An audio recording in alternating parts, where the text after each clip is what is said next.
El año es 1683. El cielo de Europa se oscurece bajo el polvo de un ejército tan inmenso que borra el horizonte. 80.000 estandartes avanzan como una sola sombra. Delante de ellos, una ciudad espera su final. Un imperio cree que el mundo por fin se arrodillará. Y en algún lugar al norte, 3.000 jinetes afinan en silencio la última carga de una era. Hoy vas a descubrir cómo se formó el ejército imposible, cómo una ciudad agonizó bajo un enemigo invencible, y cómo un puñado de hombres cambió el destino de un continente entero. Vas a descubrir algo que no vas a olvidar esta noche. Si te fascinan los misterios del pasado y las batallas que cambiaron el mundo, suscríbete. El viaje comienza ahora.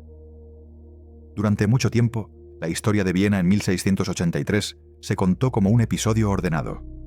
Una guerra más entre imperios. Una coalición cristiana bien preparada. Una defensa sólida. Un enemigo poderoso, sí, pero previsible. Se repite que Europa estaba lista. Que el Imperio Otomano era solo otra amenaza más en una larga lista. Que los reinos cristianos se organizaron sin fricciones. Que todo estaba calculado. Pero esa versión es una ilusión cómoda. La verdad es que Europa estaba fracturada. Reinos enfrentados entre sí, intereses opuestos, traiciones recientes, deudas de sangre aún abiertas. Nadie confiaba plenamente en nadie. El Sacro Imperio estaba debilitado. Polonia miraba con recelo a sus vecinos. Francia jugaba a dos bandas. Las fronteras eran inestables.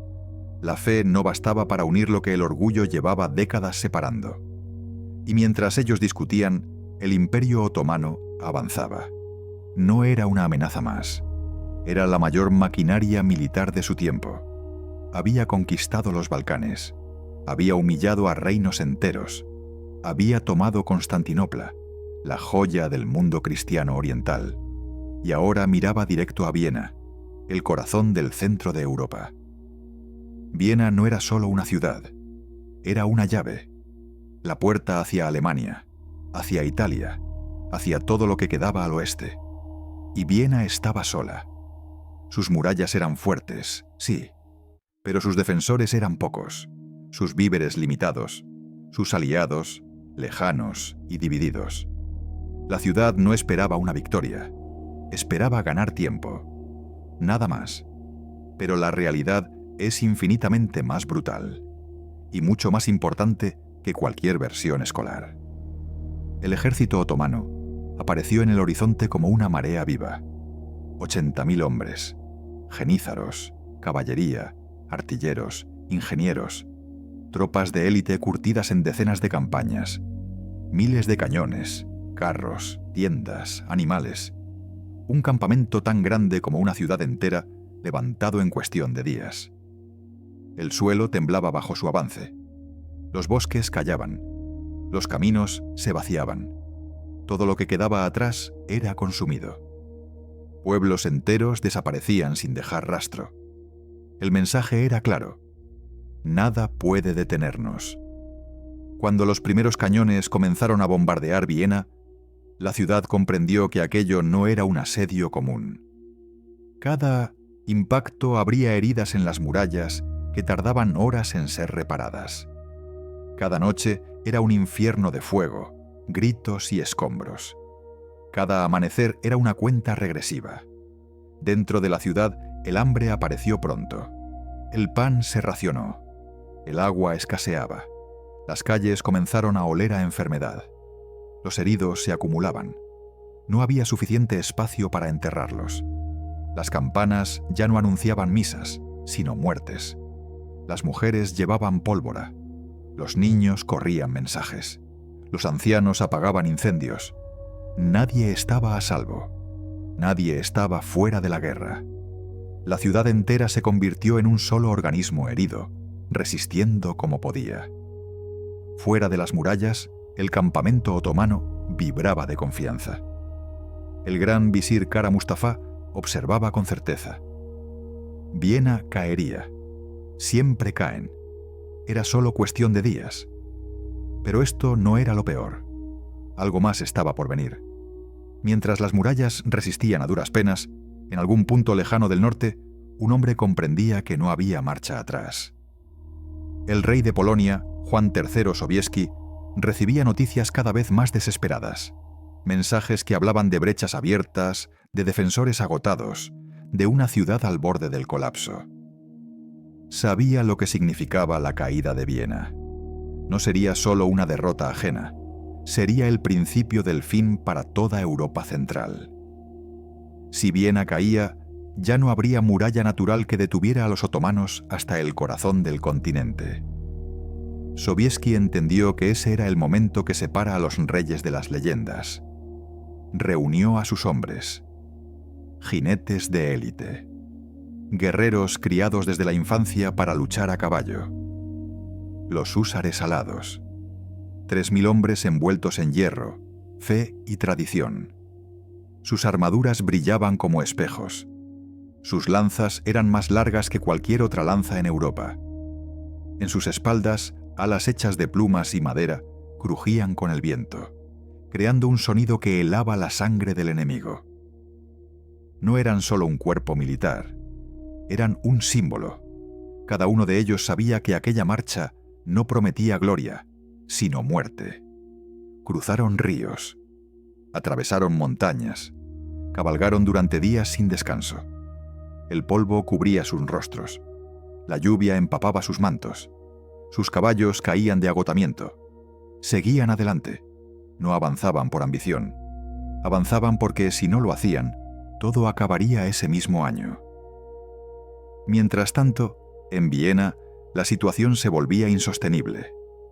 Las murallas estaban abiertas en varios puntos. Los otomanos entraban cada noche más profundo. El combate cuerpo a cuerpo ya se libraba en los arrabales. Las reservas de pólvora casi no existían. Muchos defensores peleaban con armas improvisadas. El cansancio se volvió un enemigo más cruel que cualquier espada. Y aún así, resistían. Los otomanos estaban convencidos de que la victoria era inevitable. Kara Mustafa quería la ciudad intacta. No deseaba arrasarla. Quería convertirla en trofeo, en símbolo de su poder. Por eso retrasaba el asalto final total. Por eso intentaba rendirla por desgaste. Ese error sería fatal. Porque mientras esperaba, el tiempo corría a favor de los que él creía aniquilados. La marcha de Sobieski se unía a fuerzas imperiales, bávaras, sajones. No confiaban unos en otros. Nunca lo habían hecho. Pero ahora se necesitaban. El ejército aliado crecía como un cuerpo irregular formado por piezas que jamás habían encajado antes. Y aún así, avanzaban. Desde lo alto de las colinas que rodean Viena, los húsares vieron por primera vez el campamento otomano, extendido como un océano de tiendas blancas, hogueras, banderas y cañones. Un mar imposible de hombres. 3000 frente a 80.000. Cualquier cálculo los condenaba. Pero la historia no se rige por cálculos limpios. La noche previa al combate fue silenciosa. Nadie cantó. Nadie celebró. Había oraciones susurradas. Manos temblando al ajustar correas. Caballos respirando con nerviosismo. Los húsares limpiaban sus lanzas una última vez. Tocaban las plumas de sus alas como si fueran talismanes. Muchos sabían que no verían el siguiente amanecer.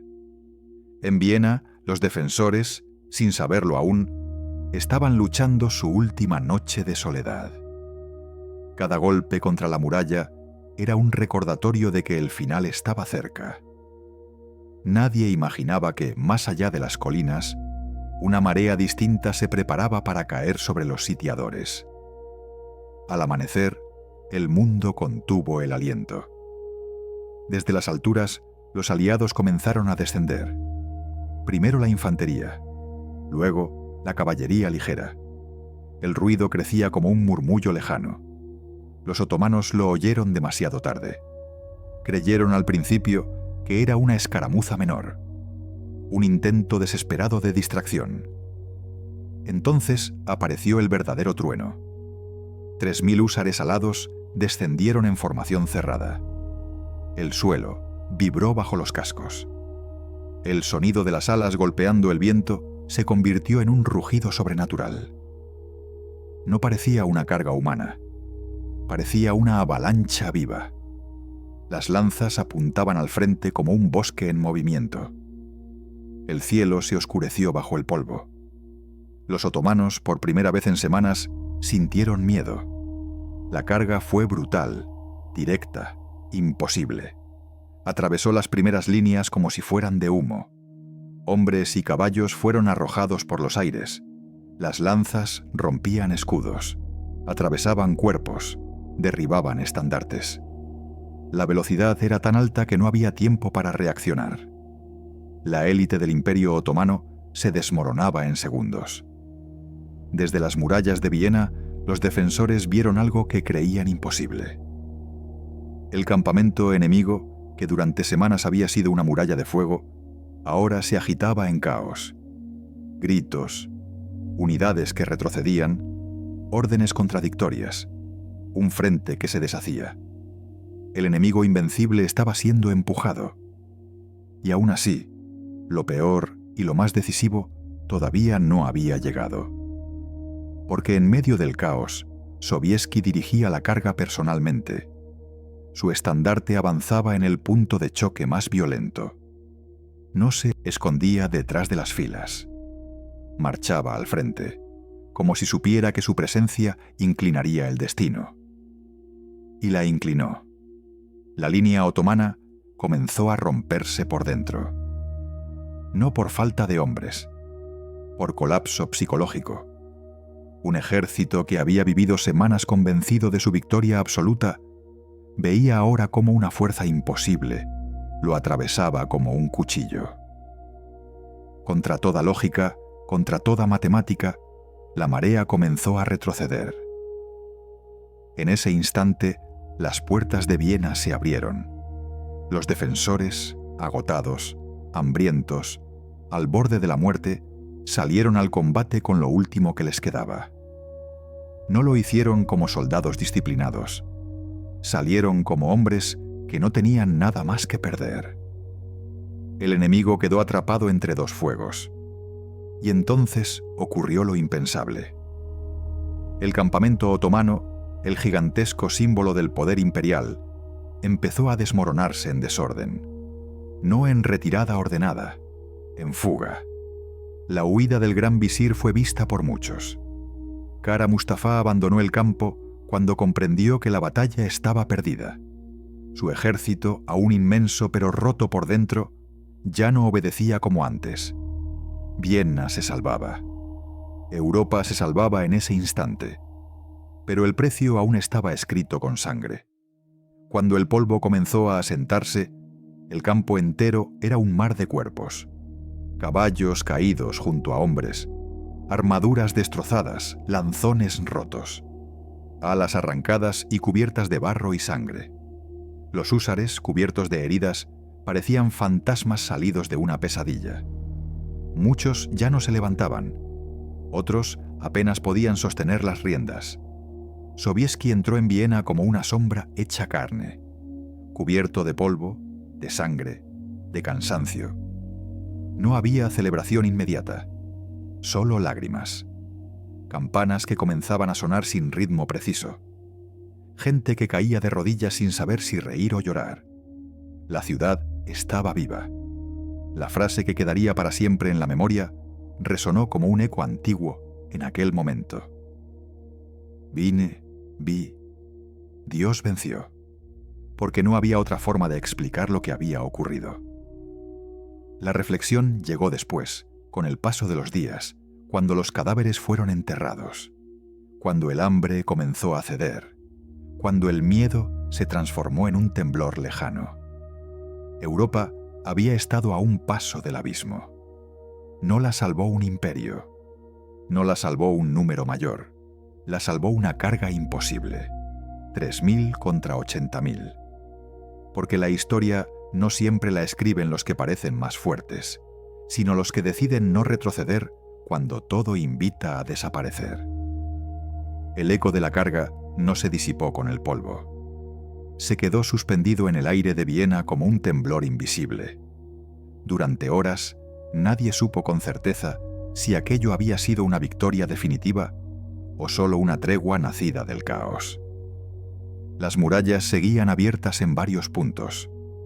Los patios estaban cubiertos de heridos. Las calles olían a sangre seca, pólvora y humo viejo. La ciudad respiraba, sí, pero con pulmones desgarrados. Había cuerpos por todas partes. Defensores que no habían logrado salir. Otomanos caídos junto a las murallas que jamás lograron cruzar. Caballos destrozados por los cañones. Hombres con la mirada fija en el cielo, como si aún escucharan el trueno de la carga. Muchos no celebraron. No tenían fuerzas para hacerlo. Durante semanas, Viena había vivido convencida de que el final era inminente. Los niños aprendieron a dormir con el estallido de los cañones como arrullo. Las madres dejaron de llorar porque ya no quedaban lágrimas. Los hombres dejaron de contar los días porque el tiempo se había quebrado. Vivían de noche en noche, de impacto en impacto. Y de pronto, en un solo día, el horizonte cambió. Eso también es difícil de soportar. Cuando el peligro desaparece tan de golpe, el cuerpo tarda en entender que sigue vivo. Sobieski no entró en la ciudad como un héroe triunfante. Entró como un hombre agotado. Sus botas dejaban huellas de barro mezclado con sangre. Su armadura estaba abollada en varios puntos. Su rostro tenía el color gris de quien ha mirado a la muerte de muy cerca. Alrededor, la gente lo miraba como si no fuera real, como si fuese una aparición nacida de la desesperación colectiva. No hubo discursos largos, no hubo promesas grandiosas, solo una certeza compartida. Hoy no morimos. Las campanas comenzaron a sonar sin un orden claro, como si nadie las dirigiera. Un campanario respondía a otro. Y luego otro más. En pocos minutos toda la ciudad vibraba con ese sonido irregular que no anunciaba una misa, ni una alarma, ni una fiesta. Anunciaba algo más confuso y más profundo: la supervivencia. Los días siguientes fueron un desfile de realidades duras. Había que enterrar miles de cuerpos para evitar enfermedades. Había que reparar muros a contrarreloj por si el enemigo regresaba. Había que redistribuir lo poco que quedaba de comida. Había que atender a los heridos con medios casi inexistentes. La ciudad había sido salvada, pero estaba rota. Los aliados también pagaron su precio. Los húsares alados no eran los mismos que habían descendido de las colinas. Muchos de los que cargaron aquella mañana no volverían jamás a su hogar. Sus alas quedaban ahora enterradas en tierra extranjera, cubiertas de barro y sangre, lejos de los campos donde habían sido entrenados. Cada lanza rota en el campo de Viena era una historia interrumpida. Cada caballo muerto era una vida que ya no volvería a galopar. Pero la victoria era tan grande que durante un tiempo el dolor quedó aplazado. La noticia se extendió por Europa como un relámpago, en monasterios, en palacios, en mercados, en tabernas. Viena había resistido. El gran ejército otomano había sido derrotado. Kara Mustafa había huido. El imperio había detenido su avance. Nadie lo creía del todo. Era una de esas noticias que parecen demasiado grandes para ser ciertas. 80.000 vencidos por una coalición improvisada y una carga de caballería. 3.000 jinetes rompiendo el corazón de un imperio. Pero los mensajeros no dejaron espacio para la duda. Traían estandartes capturados. Traían relatos que coincidían en lo esencial. Traían el temblor en la voz de quienes han visto algo que no encaja en la lógica común. Europa entera exhaló el aire que llevaba meses conteniendo. En ciudades lejanas, gentes que jamás habían visto Viena se arrodillaron a rezar. No por fe profunda, sino por alivio, porque habían estado viviendo con una amenaza invisible clavada en el pecho sin darse cuenta. Ahora sabían cuán cerca habían estado de perderlo todo. El Imperio Otomano, mientras tanto, entraba en una de sus noches más largas. La derrota no fue solo militar, fue moral. Kara Mustafa, incapaz de cargar con el peso del fracaso, fue ejecutado meses después por orden del sultán. El mensaje era claro: el imperio no tolera la debilidad. Pero la debilidad ya había sido vista. El mito de la invencibilidad había sido herido para siempre. El campamento abandonado ante Viena era la prueba. Tiendas de campaña intactas, cañones sin usar, provisiones suficientes para semanas. Todo lo que debía garantizar la victoria, y que no sirvió de nada. La derrota no ocurrió por falta de recursos. Ocurrió por una grieta en la certeza. Ese tipo de grietas son las más peligrosas, porque una vez que existen, nunca se cierran del todo. Mientras el imperio lamía sus heridas, Europa comenzó a reorganizarse con una urgencia nueva. La amenaza ya no era abstracta. Tenía nombre, rostro, historia reciente. Había penetrado hasta la mismísima Viena. Había bombardeado sus muros. Había hecho que sus habitantes se prepararan para morir. Eso cambia la mentalidad de generaciones enteras. Se reforzaron fronteras. Se levantaron nuevas fortalezas. Se mejoraron los ejércitos. Se compartieron técnicas. La pólvora empezó a ser producida en mayores cantidades. La artillería se volvió el centro de las nuevas guerras. La batalla de Viena marcó un antes y un después, no solo en la política, sino en la forma misma de imaginar la guerra. Pero también dejó otra herencia menos visible. Una herencia emocional.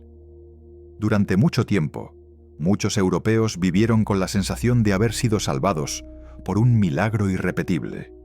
Y cuando una sociedad cree que ha sobrevivido por un milagro, actúa de dos maneras posibles.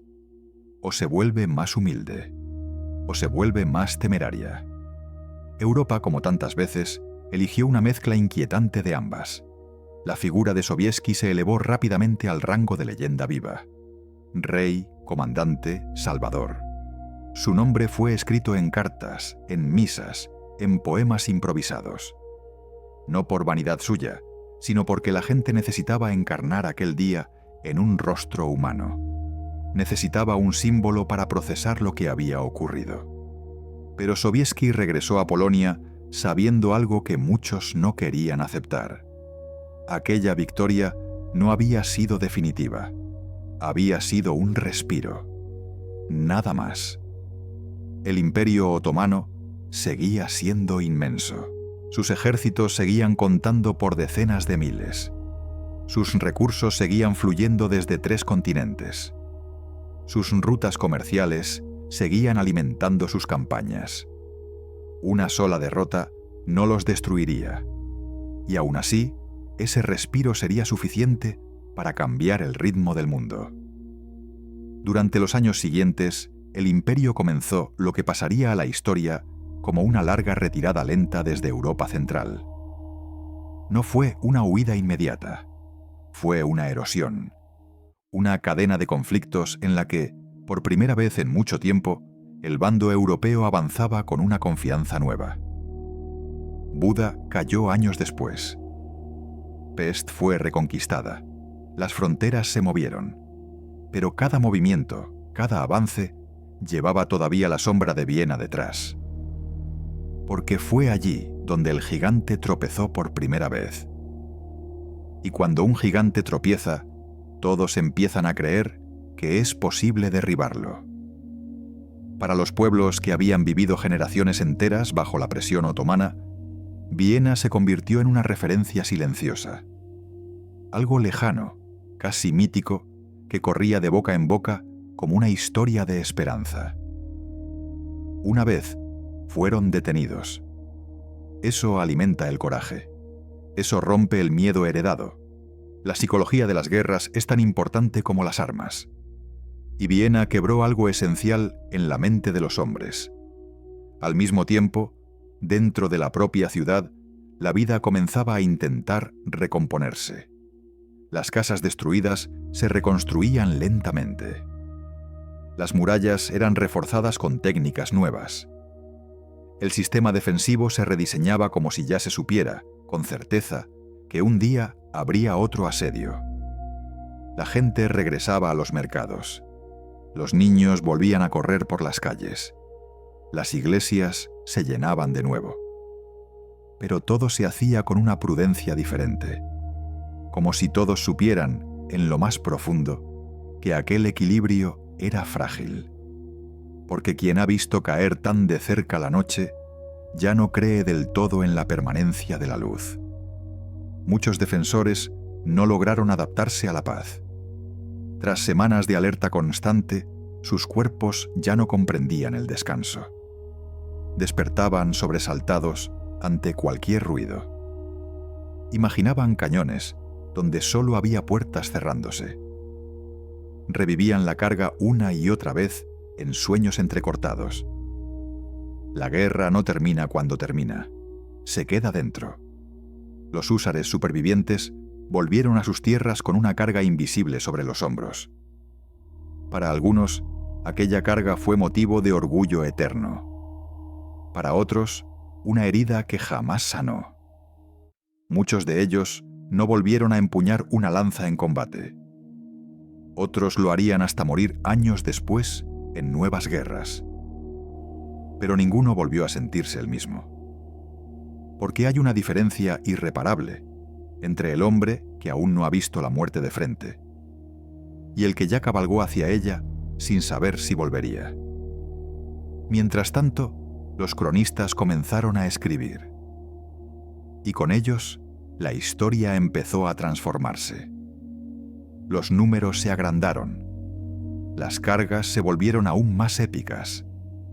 Las dudas desaparecieron. Las contradicciones se borraron. Donde hubo caos, se escribió orden. Donde hubo miedo, se escribió fe inquebrantable. Donde hubo azar, se escribió destino. Así nacen las leyendas. Y así también se pierde parte de la verdad. Pero incluso deformada, la esencia de aquel día sobrevivió. Un ejército enorme fue derrotado por una decisión que nadie creía posible. Eso no podía ocultarse. Esa verdad era demasiado grande. Las alas de los húsares, con el tiempo, se volvieron un símbolo grabado en banderas, escudos, pinturas. Alas extendidas como promesa de salvación. Pero en el campo de batalla, aquellas alas no habían sido decoraciones heroicas. Habían sido instrumentos de terror.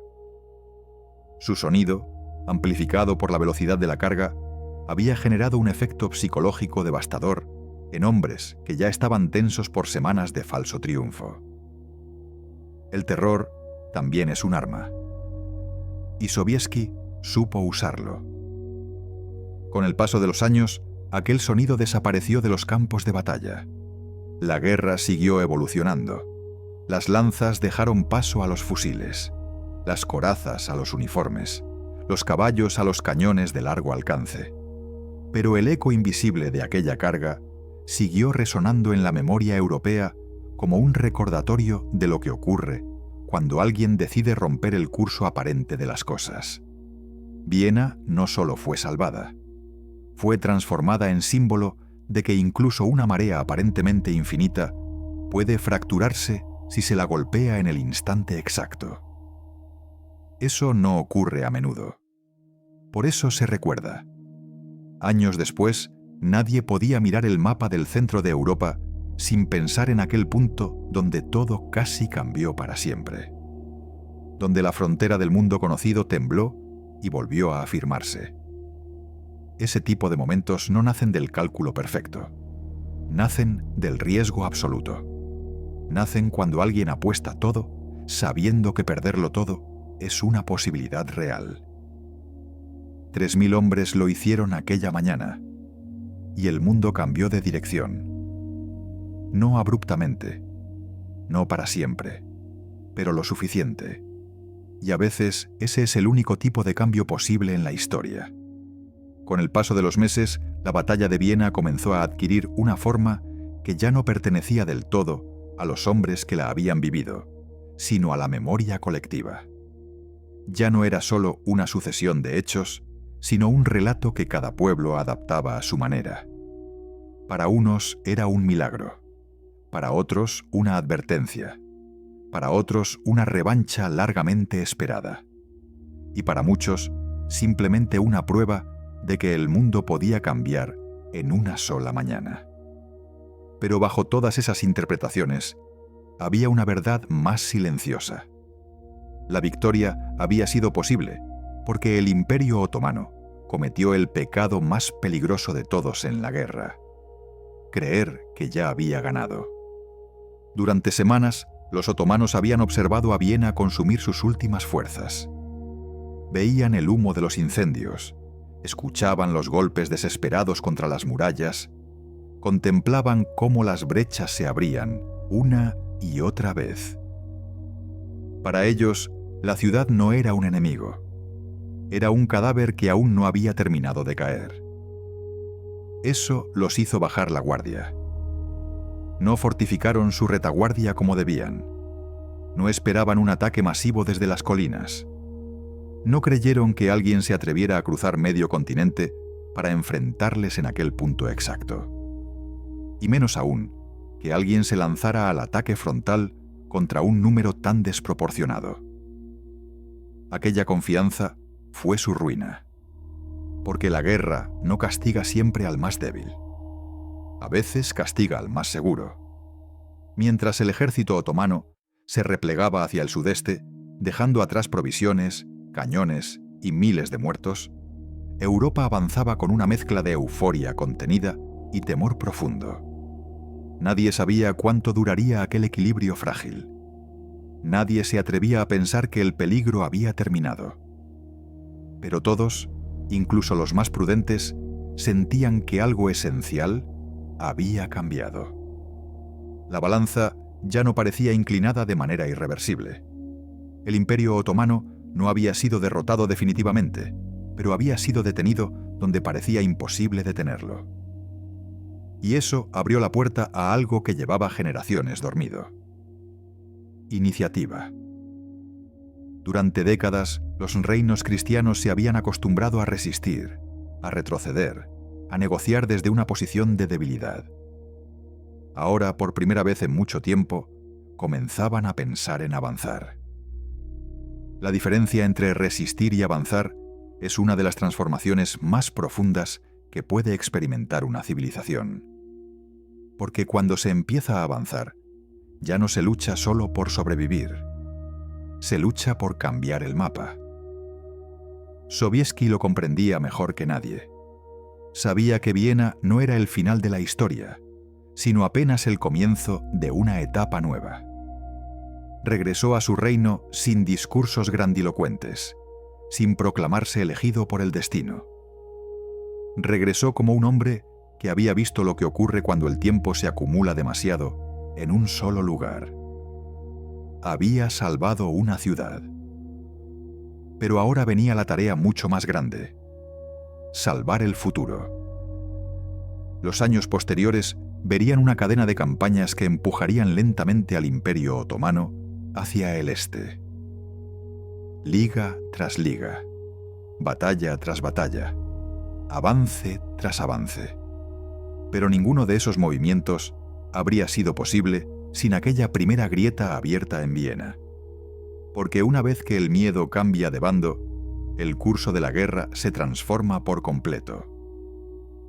Antes de 1683, el miedo caminaba siempre del lado europeo. Después de Viena, por primera vez en generaciones, el miedo también comenzó a habitar en el otro campamento. Y el miedo, cuando se instala, erosiona incluso a los imperios más sólidos. Sin embargo, sería un error pensar que la victoria trajo paz inmediata. Lo que trajo fue una nueva forma de guerra, más extensa, más organizada, más dura.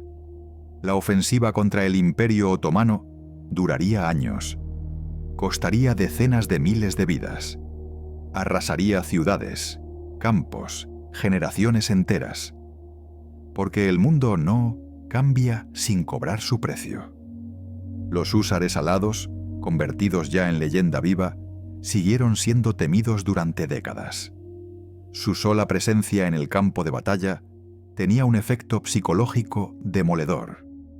El sonido de sus alas volvió a escucharse en muchas otras cargas.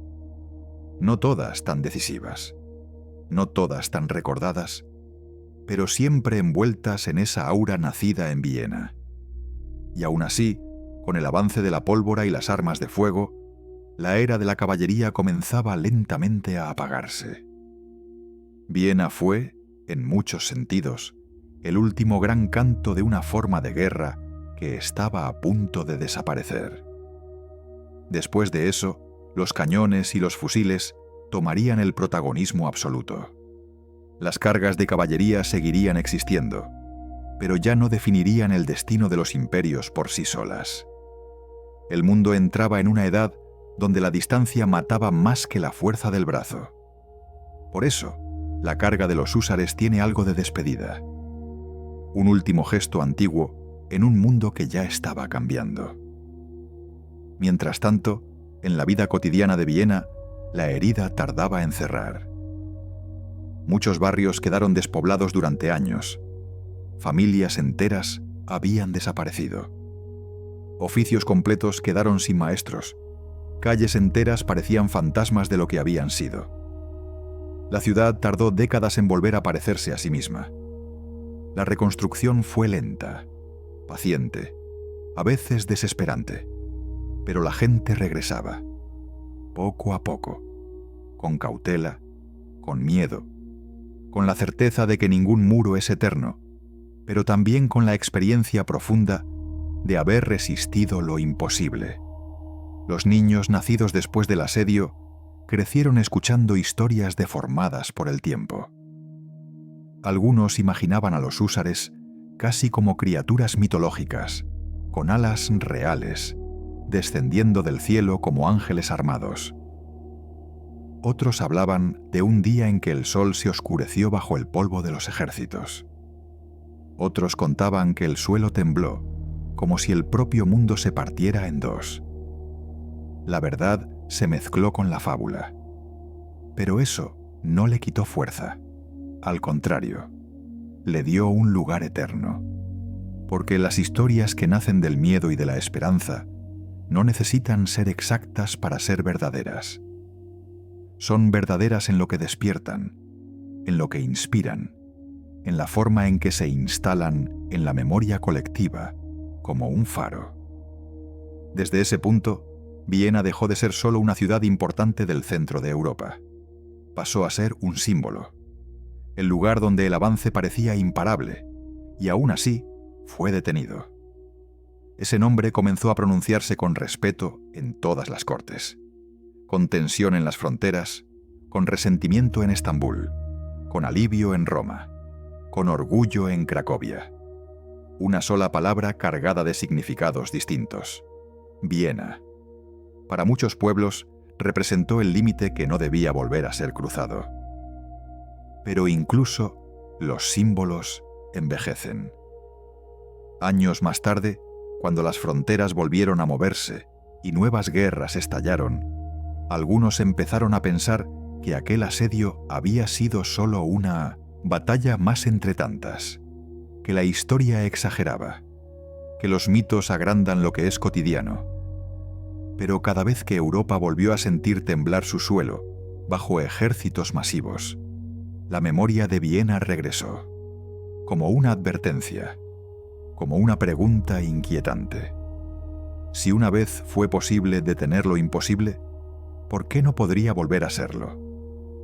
Y esa pregunta, formulada o no, se convirtió en parte del alma de un continente. Más allá de las políticas, de las religiones, de las banderas, había quedado una huella profunda. La certeza de que el destino no siempre obedece a las leyes del número. Que a veces la historia se permite un desvío, un giro mínimo, un instante de locura. 3.000 hombres lanzándose contra 80.000 no deberían haber cambiado nada. Y sin embargo, ese "y sin embargo" es el hueco por donde entra lo inesperado en la historia. Es la fisura por donde se cuela la posibilidad. Mientras los siglos avanzaban, la carga de los húsares fue adquiriendo un tono casi sagrado. Pinturas, canciones, relatos, grabados, todos mostraban el mismo momento suspendido.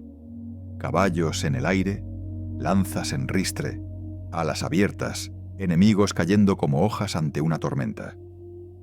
Y como ocurre con todas las imágenes poderosas, esa escena comenzó a vivir por sí sola, al margen incluso de su contexto. Muchos finales de época se resumen en una sola imagen. Y Viena encontró la suya. Pero detrás de la imagen, detrás del mito, detrás de la epopeya, seguía estando la verdad más dura y más simple. Aquel día murieron miles de hombres, hombres que no conocían Viena, hombres que jamás volverían a su hogar, hombres que no serían recordados por ningún nombre tallado en piedra. Y aún así, ellos también fueron parte de ese instante que cambió el curso del mundo. La historia, cuando se mira desde lejos, parece una sucesión de gestos grandiosos.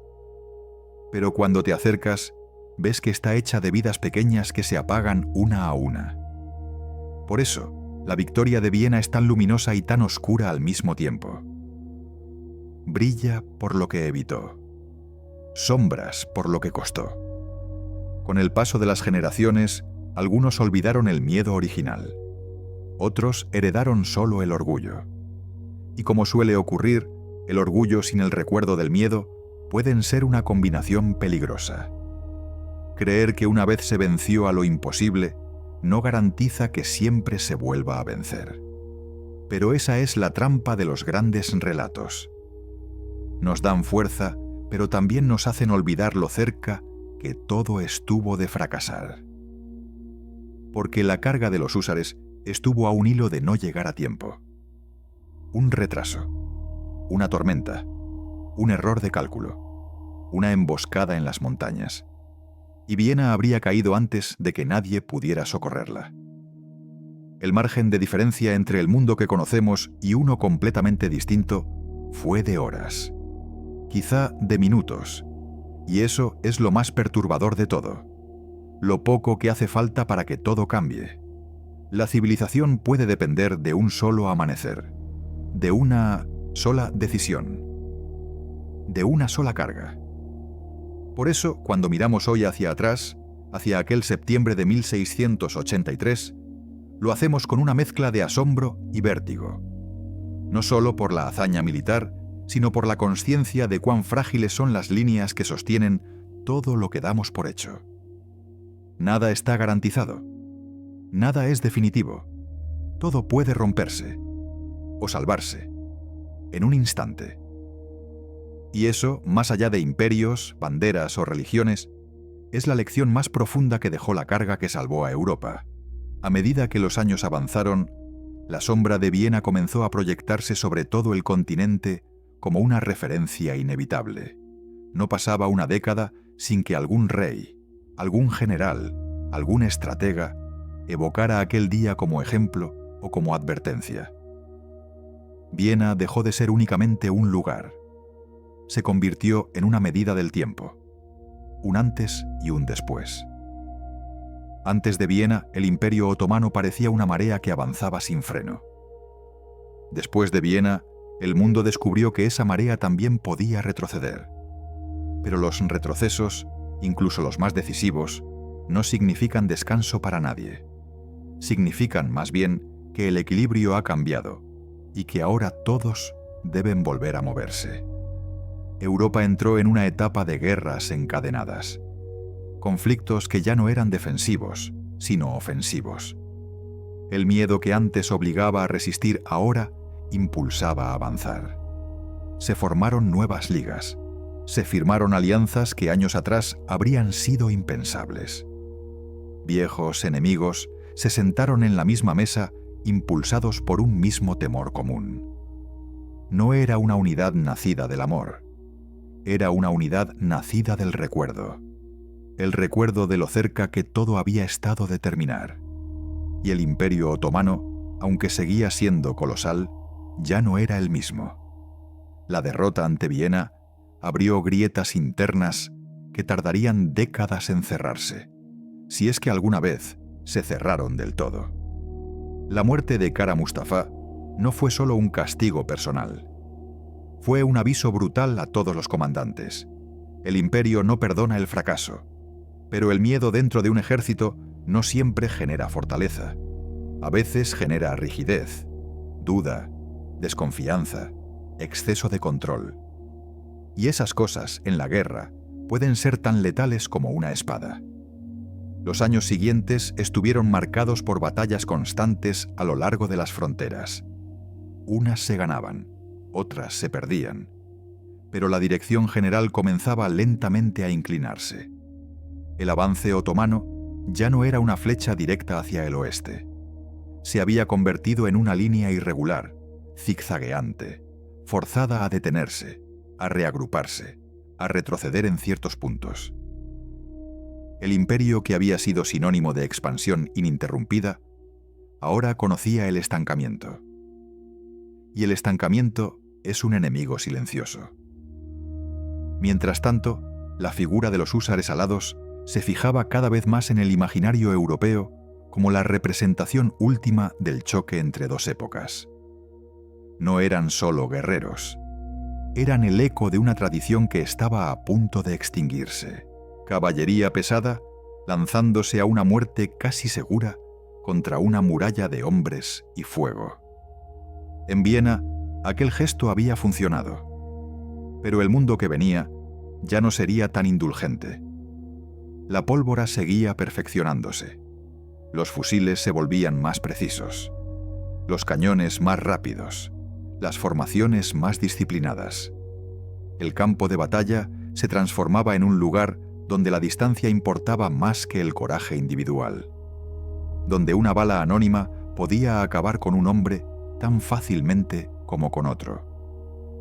Los húsares, con sus alas, con sus lanzas, con su carga imposible, representaban uno de los últimos destellos de una forma antigua de hacer la guerra. Una guerra donde el impacto psicológico y la presencia física aún podían decidir el destino de imperios. Por eso, con el paso del tiempo, su imagen empezó a adquirir un tono casi funerario. No solo eran los salvadores de Viena, eran los heraldos del final de una era.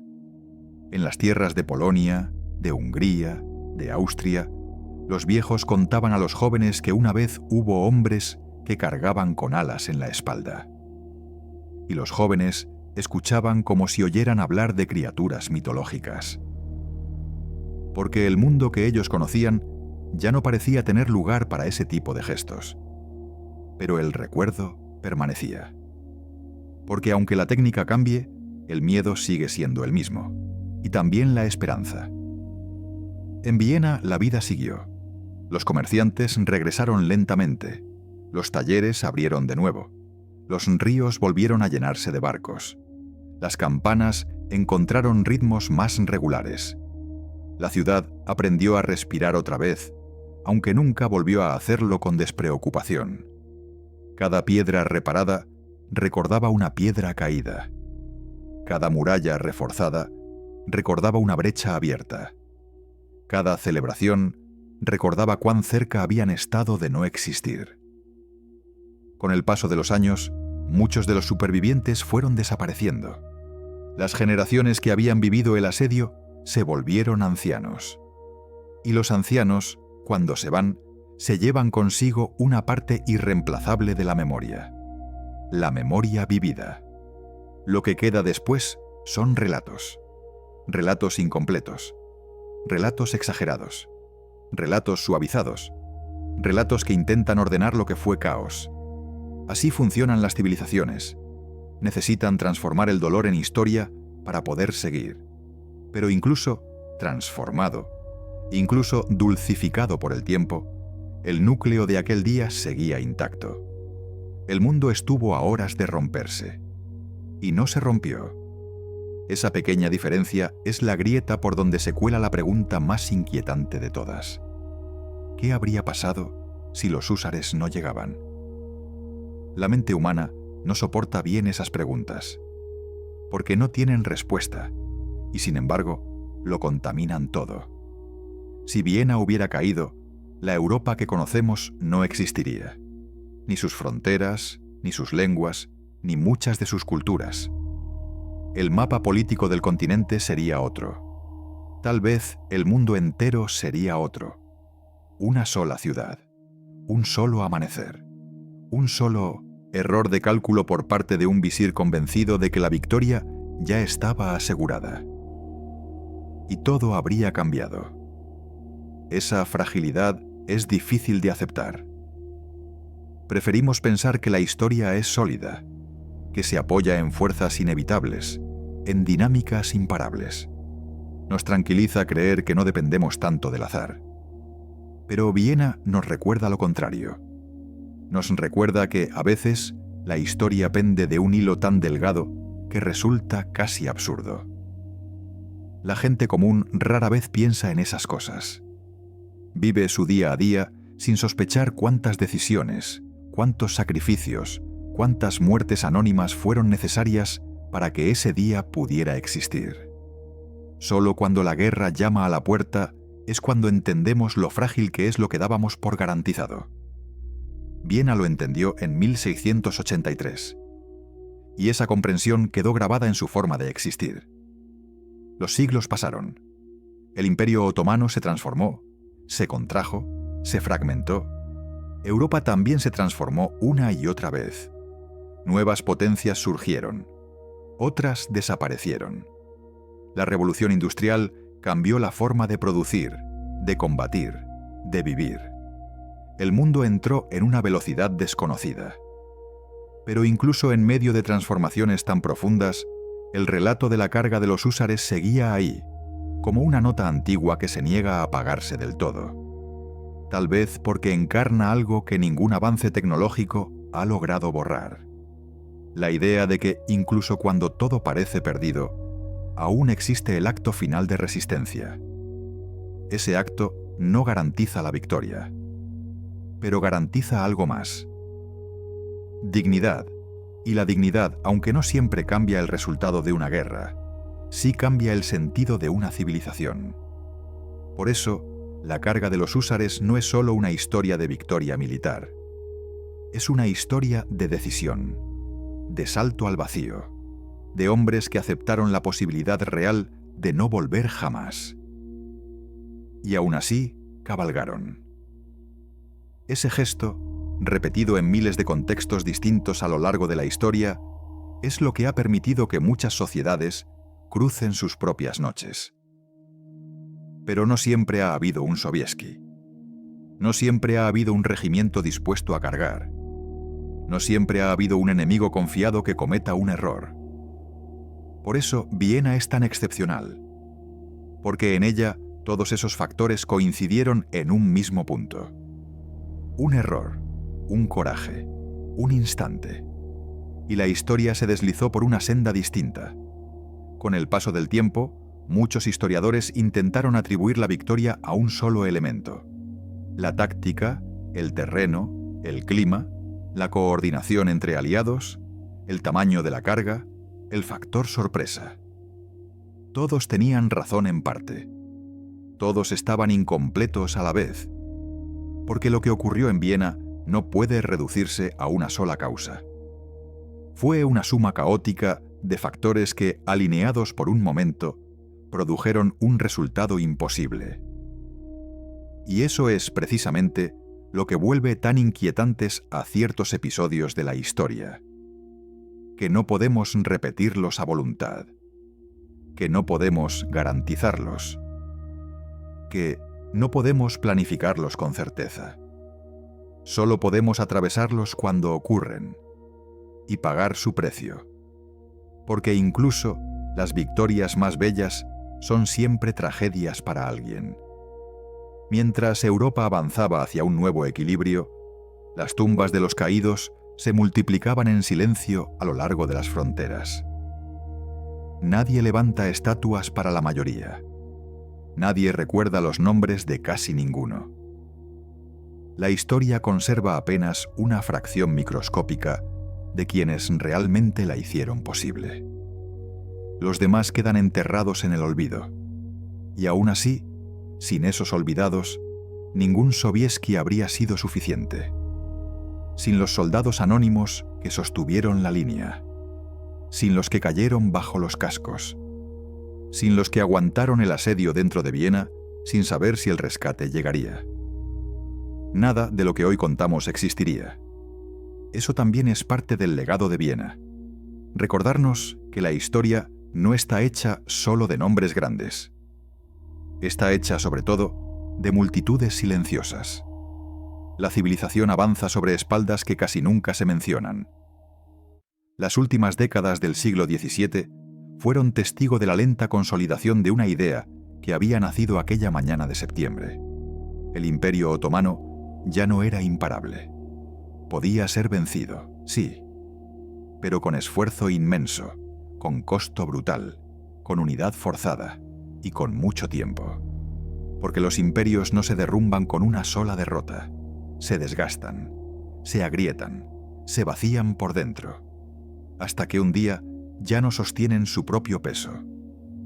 Viena fue una de esas grietas. No la única, pero sí una de las primeras grandes visibles. Por eso, cuando los siglos posteriores traigan nuevas guerras, nuevos asedios, nuevos horrores, muchos seguirán mirando hacia aquel espejo antiguo, buscando entender cómo resistir cuando todo parece imposible. Algunos encontrarán inspiración, otros una ilusión peligrosa, porque creer que siempre habrá una carga salvadora puede adormecer la vigilancia. La historia no promete milagros recurrentes, solo ofrece oportunidades, y no siempre estamos preparados para reconocerlas. Viena fue una oportunidad, y fue tomada, con un costo que aún resuena, aunque no siempre se escuche. Tal vez, al final, esa sea la enseñanza más profunda. Que la civilización no se mantiene por inercia, se sostiene por decisiones imposibles tomadas en momentos límite. Decisiones que casi nunca se comprenden del todo cuando se toman. Decisiones que suelen parecer locuras, hasta que, si sobreviven, se convierten en leyendas. La carga de los húsares fue una de esas locuras. Y el mundo aún vive dentro de su eco. Con el paso del tiempo, la carga de los húsares dejó de ser solo un episodio de guerra para convertirse en una frontera emocional de la historia. No una frontera hecha de murallas o de ríos, sino de conciencia. Antes de ella, Europa se sentía acorralada. Después de ella, por primera vez en generaciones, volvió a sentirse capaz de elegir su propio destino. Pero elegir un destino no significa controlar el futuro. Lo único que cambió aquel día fue la dirección del miedo. Antes, el miedo marchaba siempre hacia el oeste. Después de Viena, el miedo también volvió hacia el este. Y cuando el miedo se reparte, el mundo entra en una danza lenta de equilibrios inestables. La guerra siguió. Durante años, durante décadas. Los enfrentamientos se trasladaron a otras ciudades, otros ríos, otras colinas. Buda, Pest, Belgrado, cientos de nombres se fueron sumando a una lista interminable de fronteras de fuego. El Imperio Otomano retrocedía en algunos puntos, resistía en otros, contraatacaba en otros tantos. Europa avanzaba, pero pagando cada kilómetro con sangre fresca. Nada fue fácil, nada fue limpio, nada fue absoluto. Pero Viena siempre permaneció como el punto donde todo empezó a girar en otra dirección. Para algunos, fue el comienzo del declive otomano en Europa. Para otros, solo una señal temprana de un agotamiento que tardaría siglos en hacerse irreversible. Pero para los hombres que cabalgaron aquella mañana, para los que combatieron dentro de las murallas, para los que murieron sin saber que habían salvado algo que jamás verían. No fue un símbolo, fue su último día, o su primer día de una vida marcada para siempre. La historia habla de imperios, pero la guerra siempre habla de personas, de cuerpos que avanzan, de cuerpos que caen, de cuerpos que tiemblan, incluso cuando ganan. Con los años, los húsares alados se convirtieron casi en criaturas de leyenda. En pinturas, sus alas parecen iluminar el cielo, sus lanzas atraviesan ejércitos enteros, sus caballos cabalgan sobre un mar de enemigos. Pero en la realidad, aquellos hombres tenían hambre, tenían miedo, tenían dudas. Sentían el peso insoportable de saber que cada galope hacia adelante podía ser el último. Y aún así, avanzaron. Ese es el núcleo de todo. No avanzaron porque supieran que vencerían. Avanzaron porque retroceder ya no era una opción. La diferencia es sutil, pero es la diferencia entre la fe ciega y la desesperación consciente. Sobieski nunca se proclamó salvador del mundo, ni héroe elegido por el destino. Sabía que había ganado una batalla imposible, sí, pero también sabía que el precio de esa victoria seguiría cobrándose durante generaciones. La gloria es siempre inmediata, las consecuencias lentas. Europa entró en el siglo siguiente con una nueva confianza, pero también con una nueva responsabilidad. Había aprendido que la unidad podía surgir del abismo, pero también que esa unidad solo aparece cuando ya casi no queda nada por perder. Y esperar siempre al borde del colapso para unirse es un hábito peligroso. A lo largo de los siglos, esa lección se olvidó y se recordó una y otra vez, como ocurre con todas las advertencias profundas. Algunas generaciones la tomaron en serio, otras la despreciaron. Otras pensaron que el mundo ya era distinto, que esas viejas amenazas no volverían. Y sin embargo, la historia siempre encuentra nuevas formas de recordarnos lo mismo, que nada está garantizado, que ningún equilibrio es eterno, que ninguna civilización está a salvo por inercia. Todo lo que existe, existe porque alguien lo sostuvo cuando estuvo a punto de caer. La carga de los húsares no fue solo una maniobra militar, fue un acto de sostén. Sostuvieron una ciudad, sostuvieron una frontera, sostuvieron un tiempo, permitieron que Europa siguiera siendo Europa, al menos por un largo tramo más de su historia. Y eso, visto desde la distancia, es algo casi imposible de abarcar. Porque cuando pensamos en el mundo actual, raramente vemos las huellas invisibles de esos momentos límite. Caminamos sobre ellas sin saberlo. Hablamos lenguas que podrían no haber existido. Vivimos bajo culturas que podrían haber sido borradas. Habitamos mapas que podrían haber sido otros. Todo depende de hilos tan frágiles que cuesta aceptar su peso real. Viena fue uno de esos hilos. Un hilo a punto de romperse, que no se rompió, por un instante. Ese instante, multiplicado por siglos, se convirtió en un nuevo mundo posible.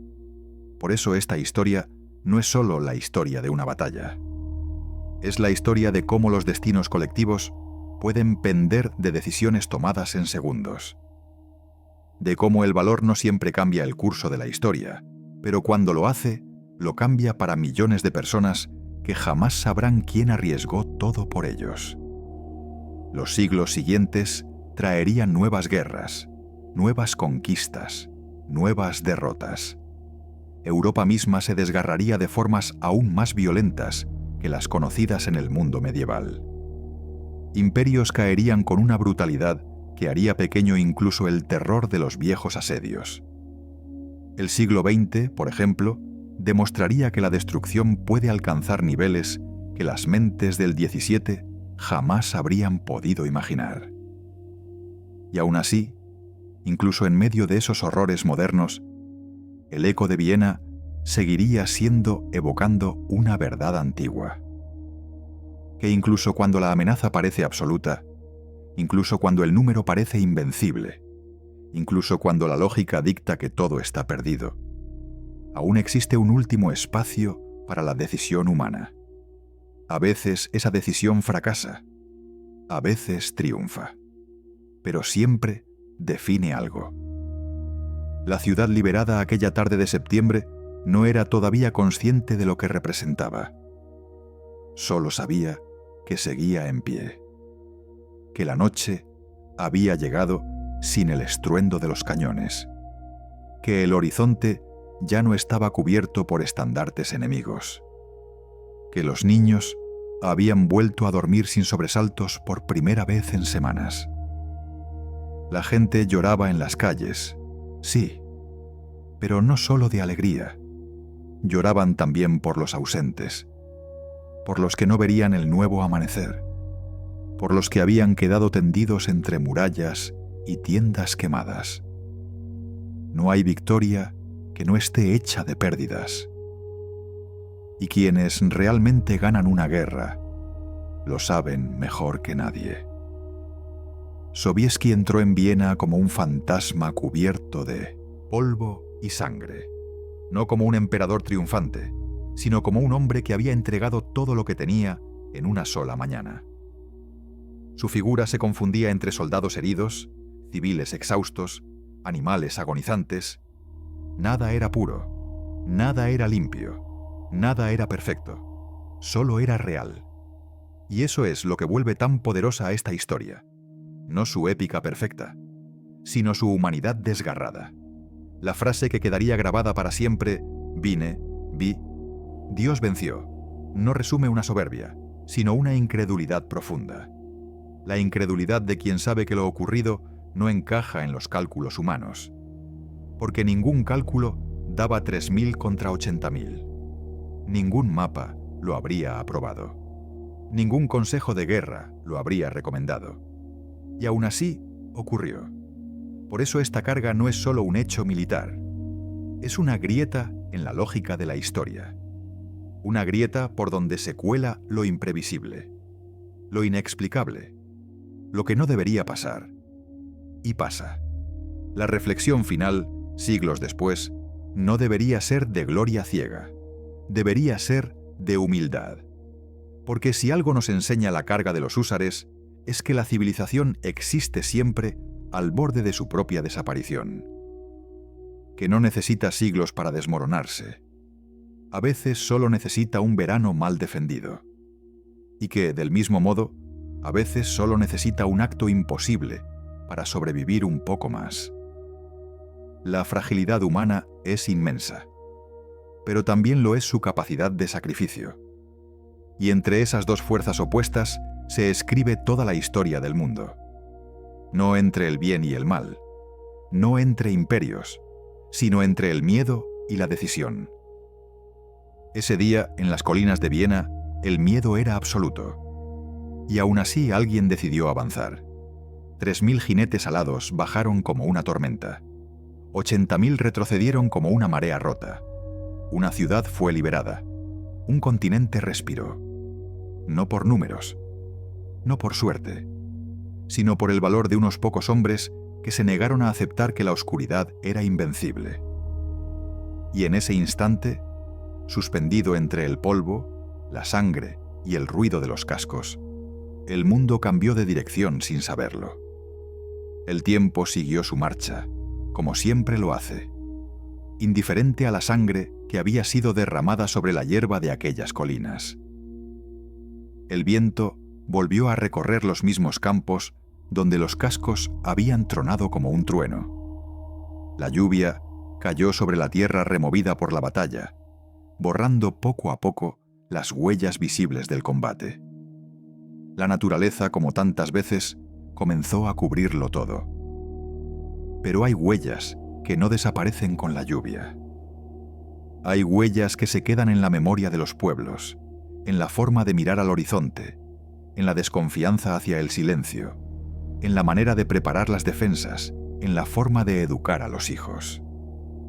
Viena entró en una nueva etapa de su existencia. ya no era solo una capital imperial. Era una ciudad que había visto el final de su mundo y su inesperada continuación. Cada generación que nació después de 1683 lo hizo bajo la sombra de aquel día, no como un peso constante, sino como una advertencia silenciosa que no necesitaba ser pronunciada en voz alta. La idea de que el mundo puede romperse en cualquier momento se convirtió en parte del aire que se respiraba. En Europa, el relato de la carga comenzó a viajar más lejos de lo que los propios protagonistas habrían imaginado. Cruzó mares, cruzó siglos, llegó a libros, a canciones, a grabados, a palabras que se repetirían miles de veces sin que nadie pudiera ya rastrear su origen exacto. La historia dejó de pertenecer a Viena, pasó a pertenecer al mundo. Y como ocurre con todas las historias que sobreviven demasiado tiempo, empezó a volverse simbólica. Ya no era solo la crónica de un choque de ejércitos, era una metáfora, para unos del choque entre civilizaciones, para otros del poder de la fe, para otros del valor del sacrificio, para otros del precio de la soberbia. Todos tenían razón, y todos estaban incompletos, porque la carga de los húsares no fue una sola cosa, fue muchas al mismo tiempo. Fue un acto de guerra, fue una decisión política, fue un reflejo psicológico, fue un accidente histórico, fue una suma de errores, de corajes, de miedos y de momentos que jamás volverán a repetirse de la misma manera. Esa es la verdadera esencia de los grandes giros del mundo. Nunca se dejan encerrar en una sola explicación. Mientras el Imperio Otomano continuaba su lento proceso de transformación, perdiendo territorios, reformando estructuras, luchando contra sus propias tensiones internas, en Europa se desarrollaban nuevas formas de pensar, de producir, de gobernar. El mundo que había sido defendido en 1683 ya no existía un siglo después. Y aún así, sin aquella defensa, el mundo nuevo habría sido otro. No mejor, no peor, solo distinto. La historia no se mide en términos absolutos de bien o mal, se mide en diferencias. Y la diferencia entre un mundo y otro puede depender de algo tan frágil como una carga de caballería ejecutada en el momento justo.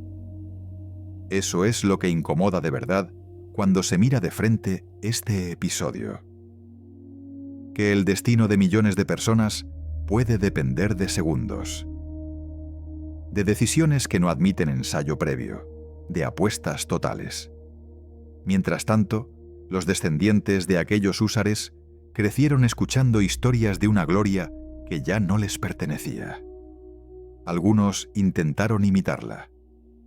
Otros simplemente la cargaron como una herencia pesada. Porque cuando un linaje queda marcado por un gesto tan descomunal, ningún gesto posterior parece suficiente. La historia también oprime, no solo inspira. Hay nombres que condenan, hay hazañas que persiguen. Y Viena fue una de esas sombras que siguió a Polonia, a Austria, a Hungría, a los pueblos de la frontera, recordándoles siempre que una vez estuvieron en el centro del mundo, el centro del peligro, el centro de la salvación.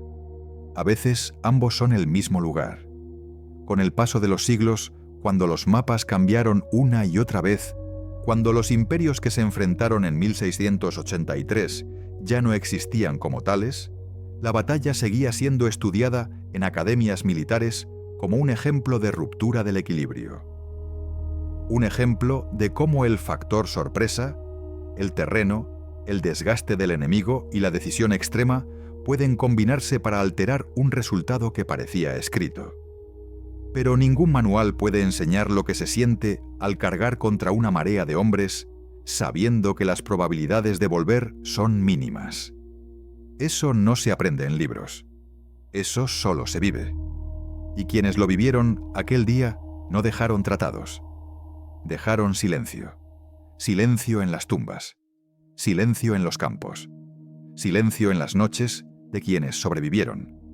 Porque después del estruendo, siempre viene el silencio. y el silencio es donde la historia se asienta. Tal vez por eso esta historia se cuenta mejor en voz baja, como una narración para dormir, no como un grito de celebración. Porque en el fondo no es una historia de triunfo, sino de fragilidad, de cómo el mundo puede salvarse por un margen tan pequeño que asusta, de cómo la civilización no es una fortaleza inquebrantable, sino una construcción sostenida por decisiones humanas que pueden fallar en cualquier momento. La carga de los húsares no garantiza que siempre habrá alguien dispuesto a mismo a hacer lo mismo. Solo demuestra que, una vez, alguien lo hizo. Y eso es, al mismo tiempo, esperanzador y aterrador. Esperanzador porque muestra hasta dónde puede llegar el sacrificio humano. Aterrador porque nos recuerda que tal sacrificio solo es necesario cuando todo hasta ha estado a punto de perderse. Si aquella mañana de septiembre hubiera amanecido con un retraso de unas horas en las colinas, si la niebla hubiera cubierto demasiado el avance, si los otomanos hubieran reforzado su retaguardia como dictaba la prudencia, si una sola decisión hubiera sido distinta, nada de esto habría existido tal como lo conocemos. No se trata solo de imaginar una ciudad caída. Se trata de imaginar un mundo distinto. Por eso, cuando se recuerda la carga de los húsares, no debería hacerse desde la euforia, sino desde la consciencia, desde la comprensión de lo cerca que todo estuvo de romperse, desde la certeza de que no siempre habrá una segunda oportunidad, y de que cada época tiene su propia Viena, su propio punto de quiebre, su propia frontera invisible. A veces es una ciudad, a veces es una crisis, a veces es una decisión colectiva, y siempre, en algún lugar, hay personas viviendo sin saber que están en medio de ese punto de quiebre, como los habitantes de Viena en 1683. No sabían que estaban en el filo de la historia, solo sabían que habían llegado al límite de sus fuerzas, que ya no quedaba nada por entregar, que el miedo lo ocupaba todo. Y aún así, alguien, en algún lugar de las colinas, reunió el valor para avanzar. Esa es una de las paradojas más profundas de nuestra especie, que cuando todo se pierde, todavía queda la capacidad de intentar lo imposible. No siempre funciona, pero cuando lo hace, deja marcas que duran siglos. La carga de los húsares fue una de esas marcas, no visible en la tierra, no grabada solo en piedras, sino inscrita en la memoria de un continente, como un susurro que atraviesa generaciones diciendo: una vez, cuando parecía que todo estaba terminado, no lo estuvo.